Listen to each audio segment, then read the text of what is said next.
So we've got the majority of our game done now. Well done. So you've got a character moves around the screen. You've got a score. You've got platforms and things to avoid.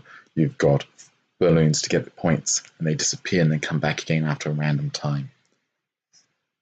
Let's put some more looks. Let's make it a bit more polished. So I'm going to start off by clicking on a balloon, and I'm going to put a sound effect in. Now, make sure that it's not going to be an annoying sound. You need to be careful whenever you do things like this. That's not going to be an annoying sound and doesn't continue in the play, because it will annoy everyone. So, I want to play sound pop. So I'm going to drag that in. When you touch it, that's the first thing that's going to happen. So this is for this balloon up here. Let's test it out. Haven't worked it with the others, so don't worry if it doesn't work with all of them.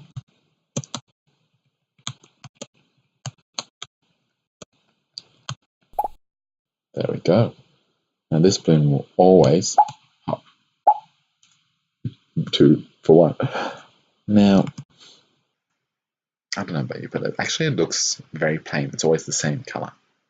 We can change that randomly. So under looks, if you scroll down a bit, you can change color effect. So if you drag that in under the pop, let's test that out now. So, have a look. There's an orange balloon. Yellow balloon.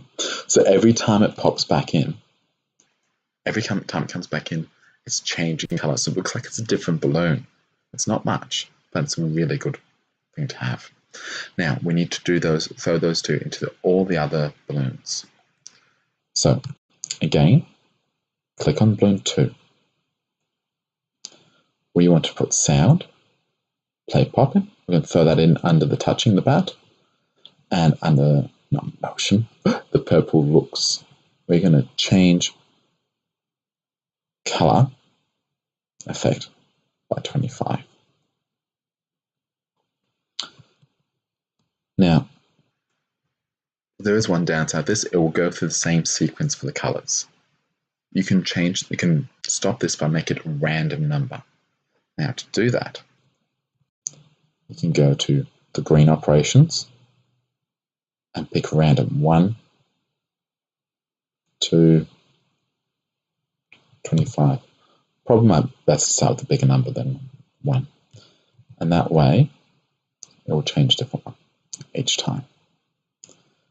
Now, I'm just going to cheat a little bit. I pulled that out of there because I want to duplicate it. And I want to put in the balloon 3. And I'm going to do balloon 4. So what I've just done is I've copied those 2 blocks of code that I had and put them into the other 2 balloons. So now they're in there. I can just throw it in much easier. So let's have a look. I do need to put this back in. And have a look at balloon 3. I can put that in there. Pop. Balloon 4, throw it in there. Now all of them have that same thing. Oops. Let's see if I can do it. Now, the top middle one will always have a big change. But the other ones change a bit more gradually. So you may need to play around with these numbers here to get a better effect. Probably 20, or maybe 25 to 50 might be a better way of doing it. It's okay to play around and try different things to make it work better. This is your game. You need to make it work the way you want it to.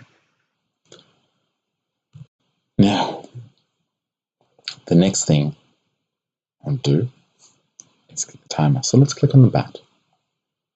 We've got so many of these things here. I'm going to change something. We haven't talked about this before, but comments are really useful.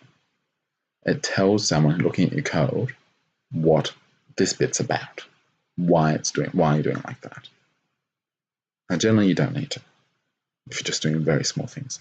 But if you want to come back to this in like 6 months' time, you might go, why do I have this code? What does this do? It doesn't help me. So I'm going to put little comments there. I'll show you how.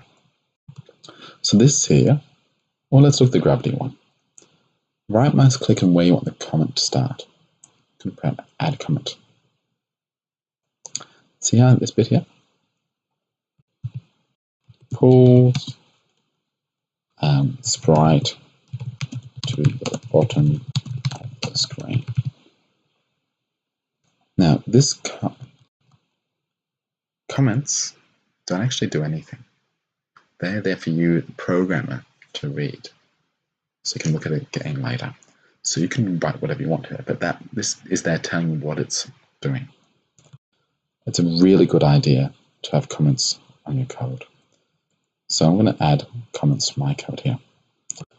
Stops sprite from falling through platforms.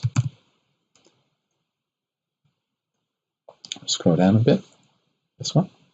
Add comment. Stops sprite from flying up through platforms. And then this one here. Add comment. Moves sprite left and right. Wow. We've got no room there, do we? Let's have a look at how we can fix that. A couple of things you can do. This little arrow here, click on it, get a bit more space. Really useful. Another thing you can do is if you put down this, it minimizes the comment. So you can still see it. You still know something's there. You can get back to it later. Now, we know what all these things are. We're going to look at one of the hardest things I did when I was making this game. Making the character face either way. This one's very hard. If you can't do it, it's not a big deal. But it makes the game look so much better. So, what we need to do, you've selected the bat, make sure you're on the bat, and click on costumes. You should see these two here. Now, we're going to make a new costume. So if you right mouse click on it, you can duplicate it. Just like before, it makes another copy. We want a duplication of both of them. Now, when I said earlier that this is a really good editor, it's because of this. You can also use these things. This is flipping it. So this is like if you put a mirror in the middle of the avatar, it flips over. Let's do it for that one too. Now this is facing left, so I'm going to call bat A left, bat B left. Should change these ones as well. Right, right. Now, with these name changes, that means I understand when I'm looking at it. I'm not saying just bat B to, it's really hard for you to read that. But left, right really makes it clear to me. So let's have a look. As you can see, the names of the costumes are there, but the spats is still the same name. So this is where it gets tricky. Under the left arrow here, I want to do looks. I'm going to switch costume to the left. If it's press right, you want it to be, not B, it has to be that A left. This one will be that A right, because this is the right arrow. Now this is where we need to have something else here. We need to have a test. Now, this is really difficult, this bit here. We don't know, in that bit of code, which way is the bat's facing. We need to record it somehow. So we're going to make a variable. Yes, we've got 3 variables so far. It's insane. 4 now, sorry. Make a variable. Direction. Now, this variable is going to be a Boolean variable. 2 options, left or right. Now, to make it easier for you to read it, we're going to just use 2 words, left or right. But this is really the same thing as just a 0 or 1, yes or no, off or on. A Boolean is 2 options only. So we're going to use that here. So we're going to start off. We're going to make a flag. Start off, set direction to right. I want to make sure the costume correct. Not left, A, right. Because initially facing the right hand side of the screen. Now we're going to have a forever.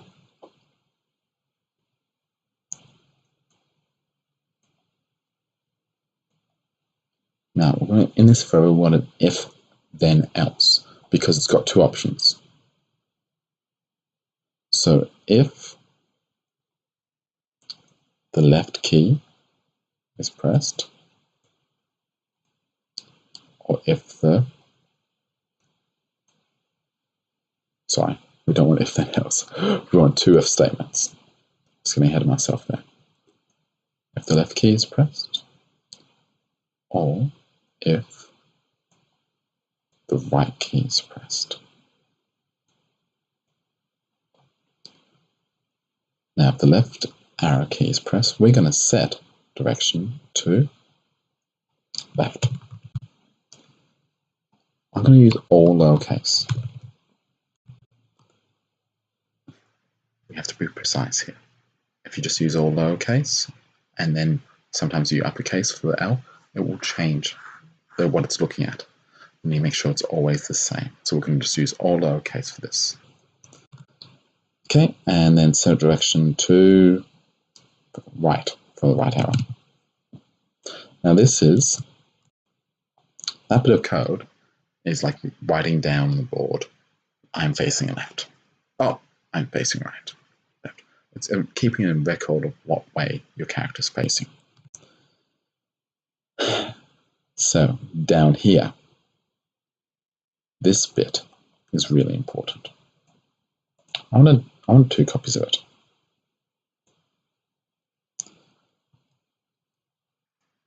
The reason we've got 2 copies is if it's facing left or right, we need a different set of commands.